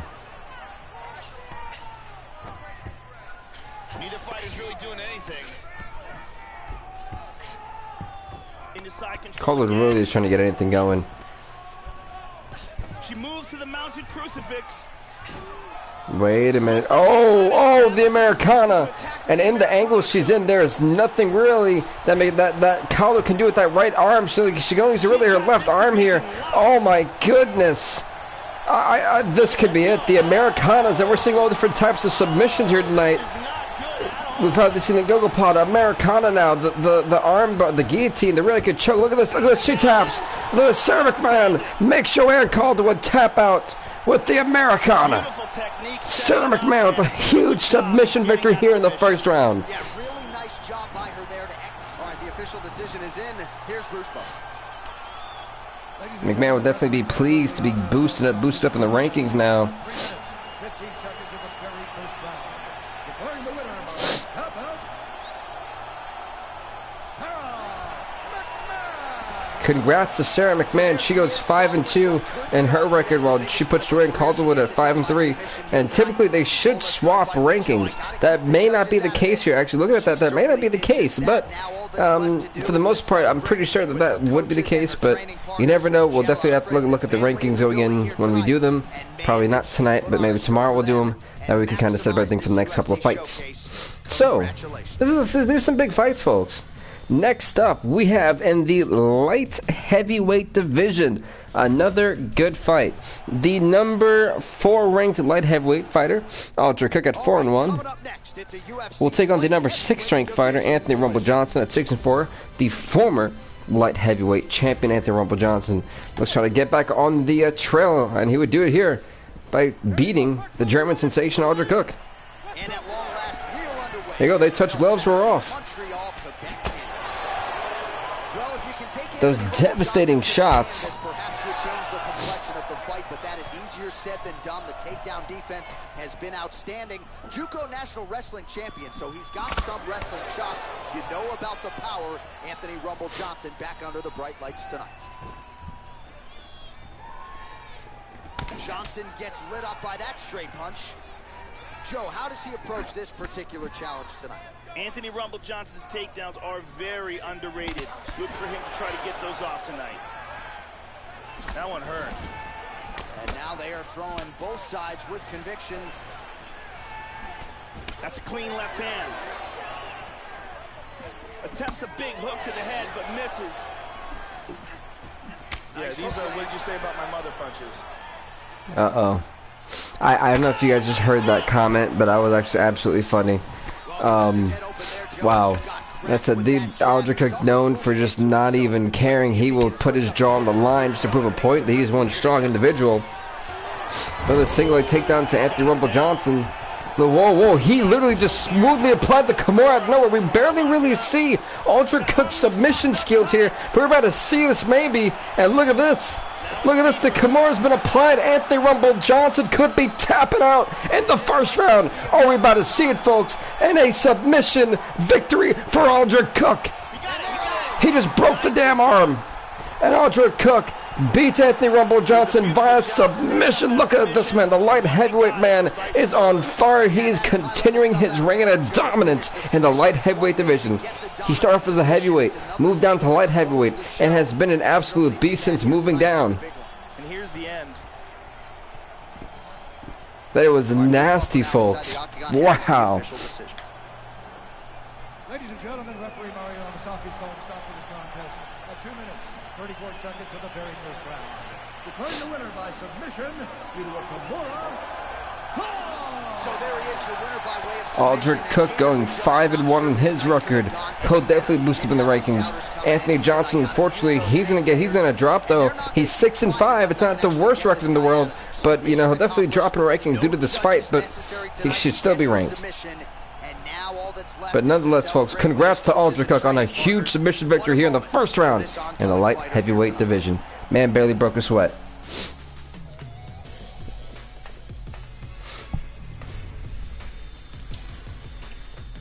Next up, folks, we have the heavyweight collision. Look at that. We got the heavyweights now on.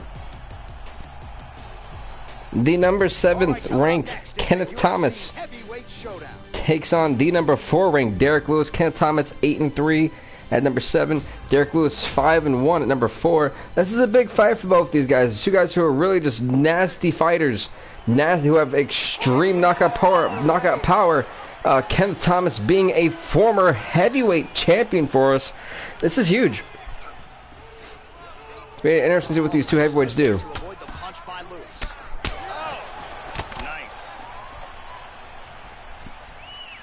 Honestly, if you ask me, I don't really see this fight getting taken to the ground. This would be a straight-up stand-up brawl. What in the world? Did he just apply a heel hook? Wait, what happened? I think he tried, but I think Derek Lewis had positioned his knees in a good spot. What is happening? These guys are just trying to outmaneuver, outfight, out-wrestle each other. It was like, whoa. There's Derek Lewis with a single leg takedown to Kenneth Thomas. There's the former heavyweight champion saying, "No, not so fast." The man from Britain, trained by Michael the Count Bisping.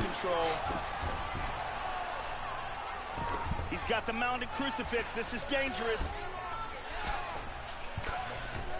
Hey, what is up, Wally? Welcome, welcome, man. Look at that shot to Derek Lewis. Another elbow. If he can keep him there, he's really good. You darn right. UFC. I was pumped up for this super fight. Wait a minute. He's got an armbar. He's got an armbar. He's got the knee. He cannot move the other arm. He's got the other arm stacked. Look at this. He's got this face on his head. His hand on his head. Derek Lewis he can't do anything. And Derek Lewis got to tap out. Lewis tapped out to Kenneth Thomas. Wow, Kenneth Thomas going 9-3. He'll definitely shoot up in the rankings with his record. And the fact he just beat the number 4 ranked fighter. Wow.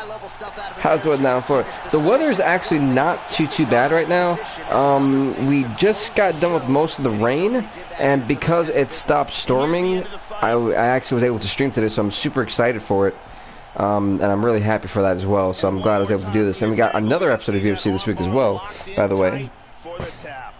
Yeah, the former UFC heavyweight champion wants to go back on the right path, and he might be able to get it done, honestly. I mean, he just tapped out the number 4 ranked fighter in the world, Derek Lewis, with the quickness. You know, it's funny. We've seen so many knockouts and decision victories in the first and the prelims. Now we're seeing a lot more submissions come out in the main card. It's quite interesting to see how that works.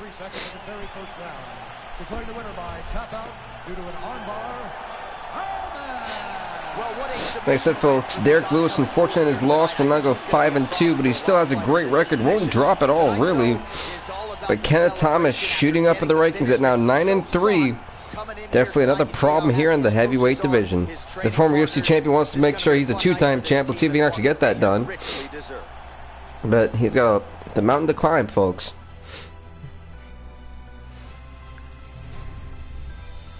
This has been a nuts card so far. Wow. Next up, folks, is Alcantara versus Joe Soto. And that'll be in the men's bantamweight division. The number 4 ranked fighter, Illyria Alcantara, takes the number 1 ranked Joe Soto.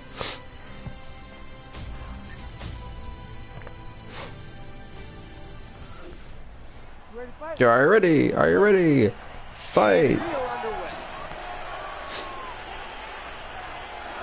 This both guys may be a little bit scared to fight. I'm pretty sure this fight will get taken to the ground pretty soon. Both guys with lethal submission backgrounds. Walt, you're going for Joe Soto. I can't blame you. That's a solid pick to have. I mean, the guy was tapping out people left, right, but so was Illyria Alcantara. The first right. Soto's down. Wait a minute. We may not even see a submission. Soto just got a rude awakening into this fight by Alcantara.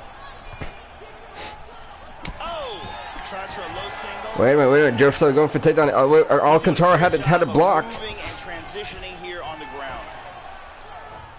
I think he's going for a heel hook. I think he's going for a rolling knee bar, but I don't know who is, though. Wait a minute. Oh, my God. Wow. This would be impressive, folks. I've never really seen this applied, but if he can get the knee, oh, my goodness, he's got the knee. Wow. But can he sink it in? Are we really about to see a rolling knee bar, the first rolling knee bar of the series? And Alcantara taps a rolling knee bar. Holy wow, a rolling knee bar. Joe Soto continues his number 1 rank, defeating all challenges, and Joe Soto with a huge rolling knee bar submission. While you picked the winner, I actually thought, that Soto may have bitten off more than he can chew, and Alcantara was going to catch him. That was not the case. Joe Soto with a huge victory. Pressure here. Nice submission. That was insane. Yeah, that was a heck of a good fight. It was quick, but I'm just shocked, man.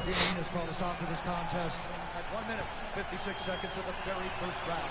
Declaring the winner by tap out to the spinning knee bar, Joe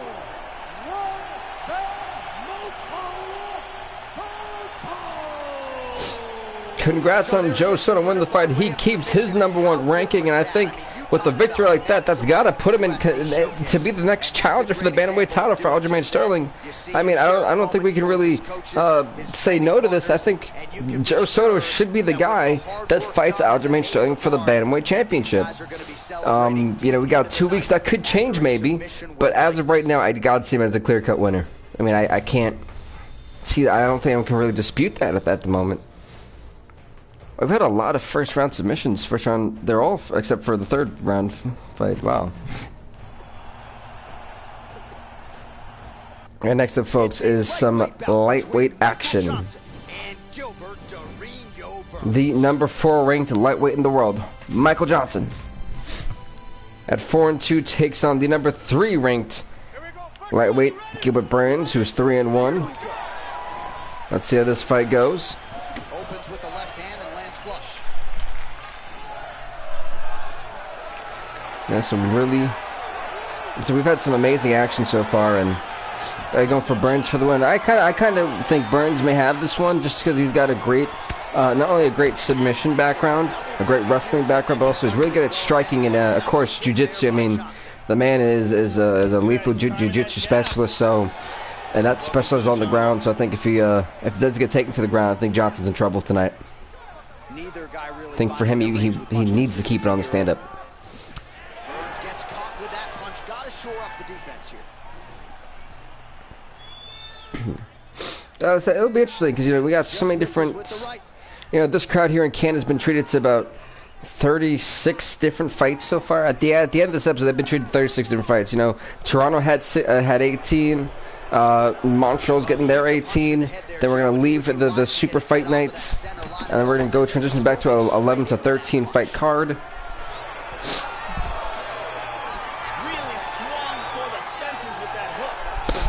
Yeah, it was actually really good. I actually got to have the chance to catch some glimpses of it, and overall, it was pretty dope. I'm not gonna lie. Just missing on the uppercut there.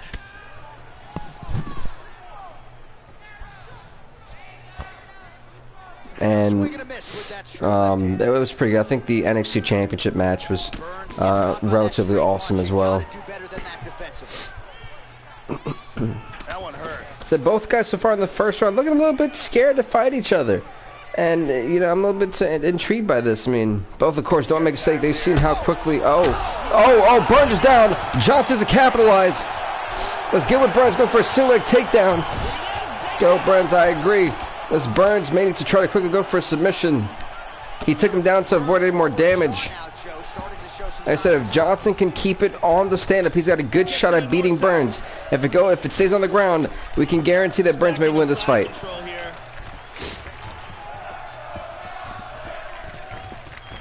Just because of how devastating Burns' abilities are. Uh-oh. He's got the choke. He's got the rear naked. Alright, about to see another submission. Michael Johnson's in trouble. Gilbert Burns. A late round submission. Michael Johnson forced the tap out with literally like 20 seconds left in the first round. He couldn't hang on. And Gilbert Burns gets the submission victory. Burns with a huge, folks, huge submission victory here in the first round. The rear naked choke. Well, you picked another winner, man. So he sets it up beautifully, lets it materialize almost organically, and ultimately the official decision is in. Here is Bruce Buffer. Ladies and gentlemen, referee Mario Yamasaki's called a stop to this contest at 4 minutes, 46 seconds of the very first round. Declaring the winner by tap out, Gilbert the Hey, congrats to Gilbert Burns winning the fight. Burns goes 4-1. He'll boost up in the rankings. Michael Johnson going 4-3. He'll probably drop down considerably a little bit, but still, he should still be ranked. I mean, Gilbert Burns had a huge victory tonight. Can't take anything away from him. That should mute the masses a little bit. That should I mean, overall, it's a solid performance once again. Tonight, though, as I mentioned, all about the celebration, and it is on in the corner. Alright, as we now only have 3 fights left due to all the submissions. Next up, folks, we have got the featherweight division on showcase. The number 2 ranked Teruto Ishihara takes on the number 4 ranked Jose Aldo in a huge battle of epic proportions. Alright, well, that was a GG fight for Burns.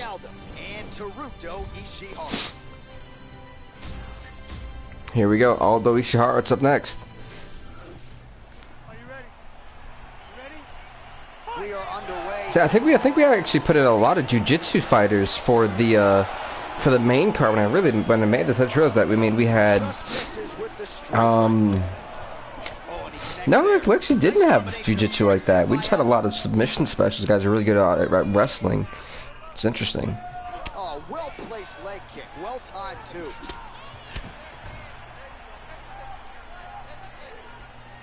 That one hurt. Yeah, I would definitely go with Aldo myself, if I'm being honest. But I mean, Ishihara has been known to cause some upsets, so you don't really. I mean, you never know what we're really in for. I mean, you know, Jose Aldo, guys, a 2-time champion for us. He has a record of being 7-4. He's a number 4 ranked. Ishihara is number 2 ranked at being 3-1. And you know, this is a big fight for both of these guys. I mean, so they're brawling, fighting, and scrapping to get that opportunity to fight for the championship. So it's a big fight. These are big fight fields, especially when we have considerably top 10 fights like this. You know, they're huge. All these fights could be main event status. We're getting right here on Super Fight Night, everybody. Aldo gets caught with that punch. He'd be wise to get those hands up. Oh, yeah, I said Aldo's actually had some pretty good shots, and oh, Ishihara staggered. Ishihara staggered. He's in the corner, and then this Aldo rocking Ishihara already. And look at that! You see the nose and the right eye already starting to swell of Ishihara. Now they're battling on the cage, trying to throw each other off. Aldo's able to get the underhook here. He lands a big shot from the bottom. But folks, if you guys did not see the latest WWE 2K20 GM mode episode, Seth Rollins winds up going to hell and trying to come back out of it. It was a really weird moment. It was a very wacky episode, but on top of that, we had the rematch for the WWE Championship inside a steel cage. Andrade defended against Samoa Joe inside a steel cage. Who won? You have to watch and find out, folks. Thanks, well, I mean, I really do appreciate that. I try really hard to be creative and funny. And, you know, sometimes think a little bit out of the box. I think I did that with that last Raw episode. And the only problem is I've got to really cram in a lot of fights on those episodes because of, it's funny because I literally had to, did not realize that Extreme Rules after Backlash was like 2 weeks in, and I was like, oh, this is horrible. So I've got to like really find number contenders for the belts, and like, oh my god, oh my god, oh my god. So I don't know what to do. I'm like, oh no, this is not good. This is big not good. Huge hook to the head. Aldo's strike attempt there is blocked. That horn sounds means we have reached the end of round 1. All right, there's the horn. Huge knockdown for him in that round. Outstanding round. As I'm still drinking this Gatorade, Glacier Cherry, everybody. It's got Paul George on it. Good stuff. Keeps you hydrated. Trust me, when you guys talk for like an hour and a half, those 2 hours, and I'm like pre-recording a lot of videos and getting a lot of content in and all the good stuff, man, I tell you, my voice gets so dry and like drained. You're like, what's going to energize me, basically? What's going to give me some more fuel?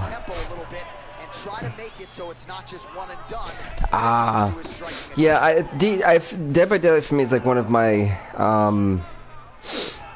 yeah, Dead by Daylight is one of those games I have a lot of fun with. I know a lot of people I know like it. And that's a lot of lore, and it's a lot more of a fantasy type of world, and I really love the inside out of it. That's why I kind of stream it on like the weekend type of thing, so everyone can really see it. But I really do like UFC, and honestly, the 3 games that I stream, I've really had a fun time with, and the fact I get to be creative with all of them, and I like on my free time, I put a lot of time into this stuff because, you know, counting the win-loss records, doing the rankings, the matchmaking committee I have with me and 2 other people that make these fights for you guys, and see how they find, you know, hey, it's over.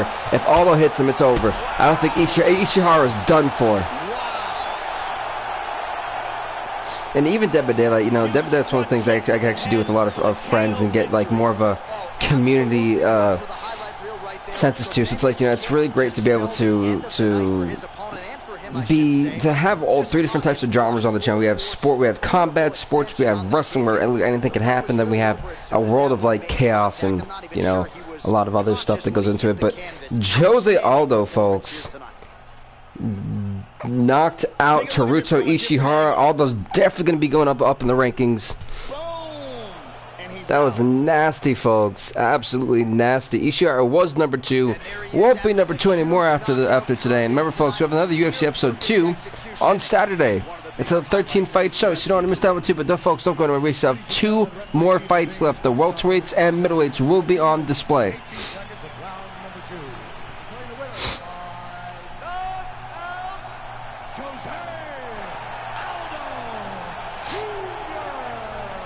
Congrats to Jose Aldo on winning this fight. He goes 8-4. You know, his record will be skyrocketed up now and in the power rankings. Meanwhile, Teruto Ishihara, who was number 2, now goes 3-2. He'll probably drop down a little bit. Nonetheless, Aldo's going to try to keep on this trail with a huge knockout here in the 2nd round. They've got a new arena. And maybe now we're going to see Jose Aldo 2.0. I mean, that was huge. I mean, it was a huge fight. Big result. And Wally, you are like what, 4-0, I think. Yeah, I think you're 4-0 at the moment.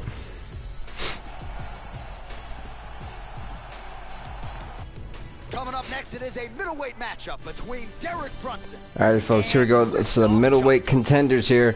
Big fight feel once again. Like I said, all these fights in the main card could be main events anywhere else. But next up, folks, it is the number 3 ranked Krzysztof Jotko at 4-1 as he takes on the number 2 ranked Derek Brunson at 6-3. Both guys jockeying for position. If you're a fan, so Wally, what is your mystic prediction here for this fight? In knocking out Tamden McCrory in less than a minute back in 2016, Jotko and his camp have really emphasized. They want to talk about, you know, these 2 guys are 2 really good fighters. Derek Brunson, I think, is a guy that's very underrated. I think a lot of people sleep on him. You've got Jotko, number 3. Okay. All right, first round is underway, and no surprise that his opponent's guard is high. He has done his homework. He has watched. So that's an interesting pick. You got Krzysztof Jotko. I mean, like I said, these 2 guys who have Jotko's one of those guys who have insane knockout power as a middleweight. I'd say he reminds me a lot of Michael Bisping when it comes to his knockout power. He doesn't have the greatest jaw in the world, in my opinion, but that knockout power is something to really be aware of.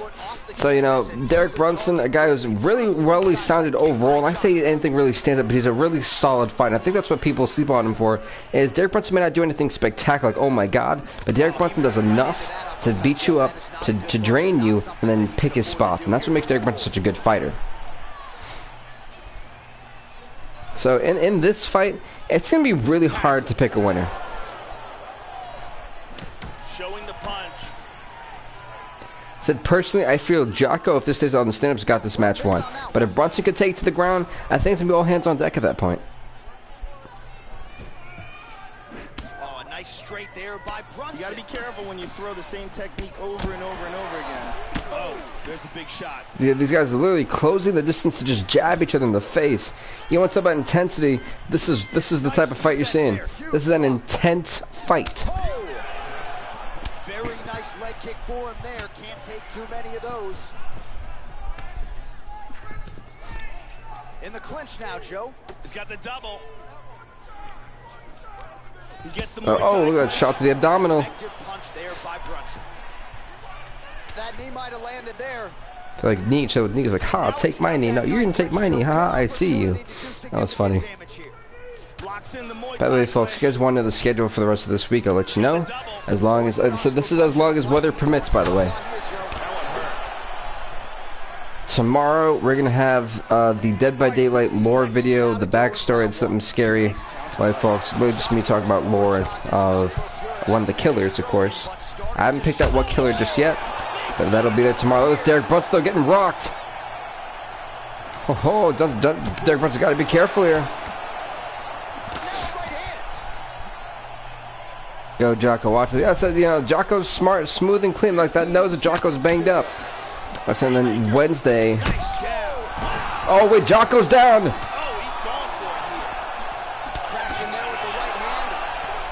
Well, thank you, PlayStation. My PlayStation says, hey, your DualShock controller battery is very, very low. Thank you, PlayStation. I appreciate the information.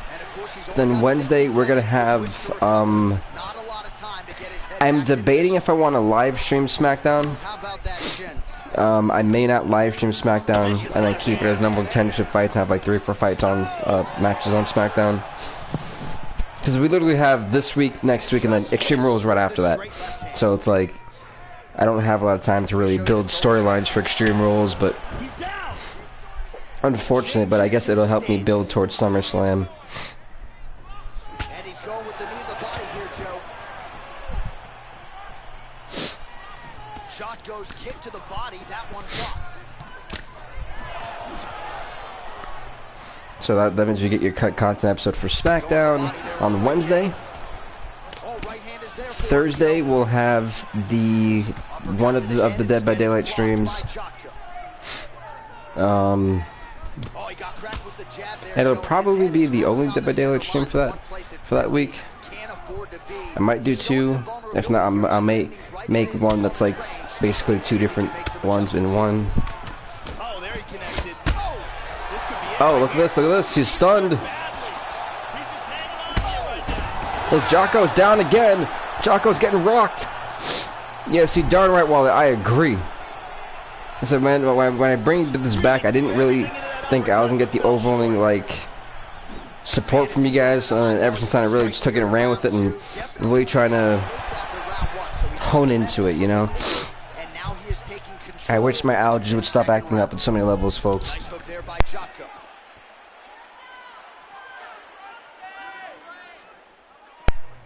Look, these guys are in a standstill now.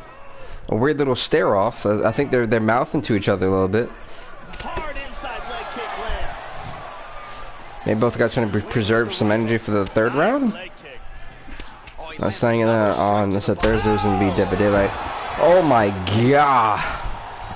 Wow, I felt that one.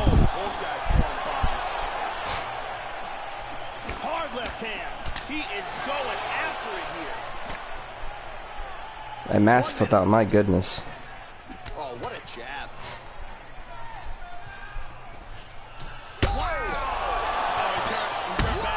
Oh, that might be it for Jocko.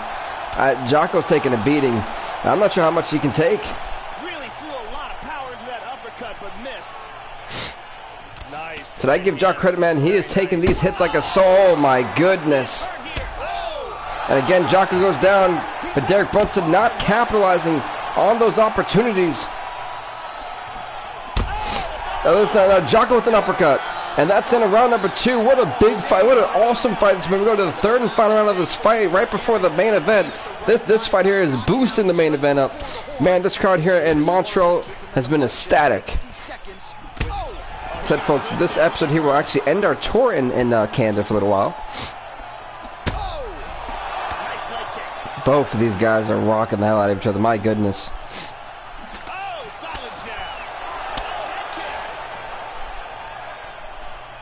Said, I'm really hoping this fight does not go to a decision. We want to see a knockout. I know we want to see a knockout. We want to see it badly.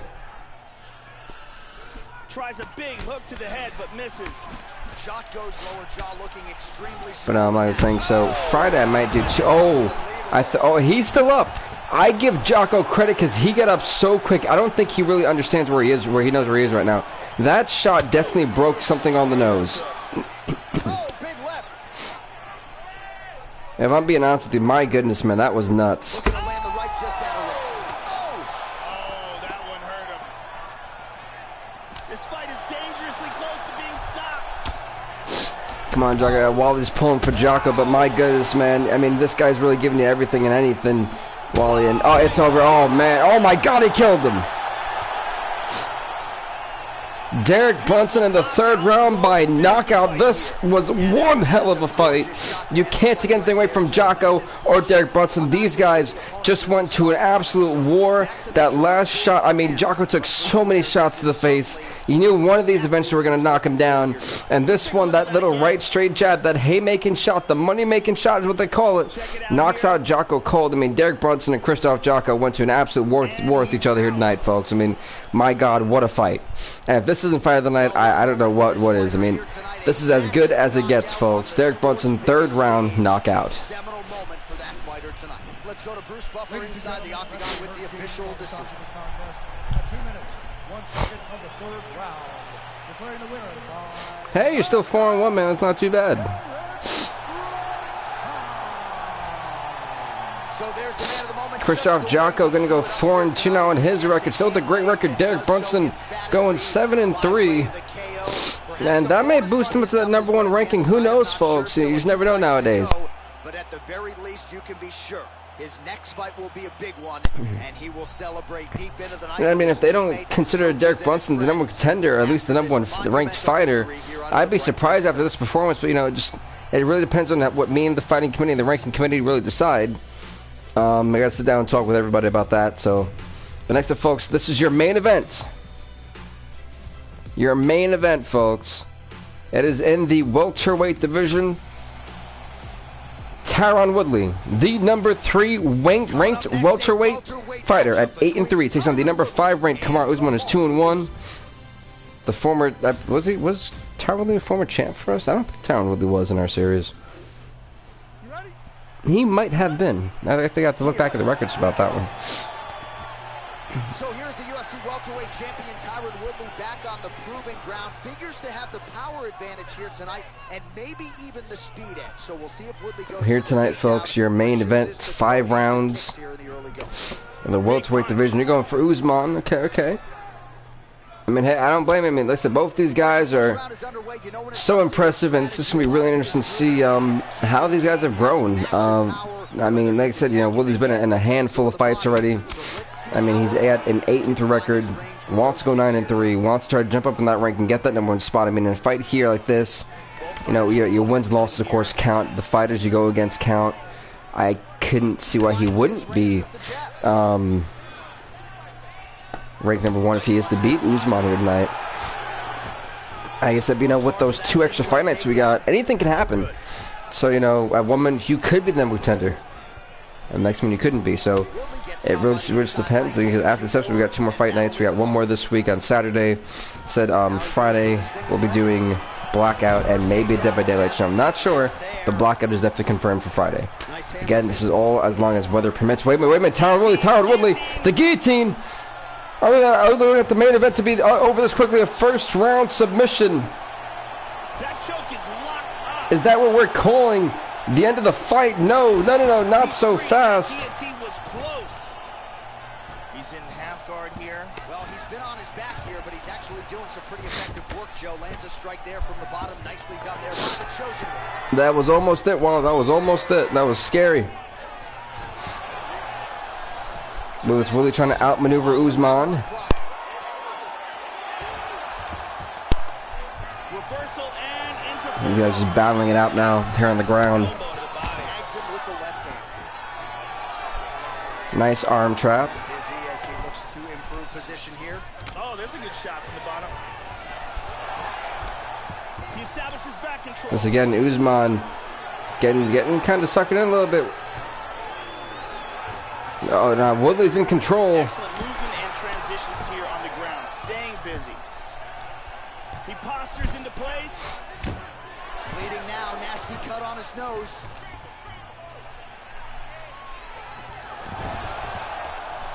Hits the reverse. Wait. Guillotine. His head here looking to set up the guillotine choke now. Tyron Woodley trying to tap out Kamaru Usman this time. Can Usman find a way to get out of this, or can he hang on to the end of the round? I mean, we've never really seen a fighter do it, but Usman's a tough guy, and I feel like Usman could be the guy that can actually do it. Can he hang in there? Oh no, Usman taps out to the guillotine. He couldn't hang on for those 15 more seconds, and Tyron Woodley defeats Kamaru Usman, makes Kamaru Usman go 2-2. Meanwhile, Tyron Woodley going 9-3. Now he's going to boost up the rankings. I got to believe that should put him at #1. If I think at least #2. What a huge victory for Tyron Woodley right here tonight. Here in the main event. Wally Usman may have lost, but you still want to be going 4-2 in this campaign for you. Calling fights in this episode. All right, let's go inside the octagon now. Bruce Buffer has the official decision. Ladies and gentlemen, referee Dan Mergliata has called a stop to this contest at 4 minutes, 47 seconds of the very first round. Declaring the winner by tap out, the chosen one, Woodley. Well, good fight. It really was a good fight. We still have one more part to this episode, so don't go anywhere, folks. We gotta give out the purses, and then we're done for this episode. So, once again, he finds a way to continue what has been a remarkable. Thank you. Well, I appreciate it. I think this was actually a really good standout performance for these fighters here in the super fight we had. Folks, don't go anywhere. We still have to give out the performances of the night's boost and the fight of the night. So let's see. I mean, if you did a submission night, you're like, you're in a tough competition. The knockout, not so much. Personally, I feel the knockout should go to Derek Brunson, but you never know. Alrighty, so performance night submission went to Soto and Alcantara. I have to agree, that one definitely won it. Performance of the night, KO, I guess, went to Aldo and Ishara, no problem. And fight of the night went to Brunson and Jocko. I highly agree. So with that being said, everybody, please do leave a like, leave a comment, subscribe to BVTV. We'll see you on Saturday for UFC. Remember, tomorrow will be a Dead by Daylight episode. My next live stream will be... should be Thursday. It may be Wednesday, depending on how I feel about SmackDown. With that being said, everybody, please do leave a like, leave a comment, subscribe to BVTV. We'll see you next time, everybody. Stay off the hook.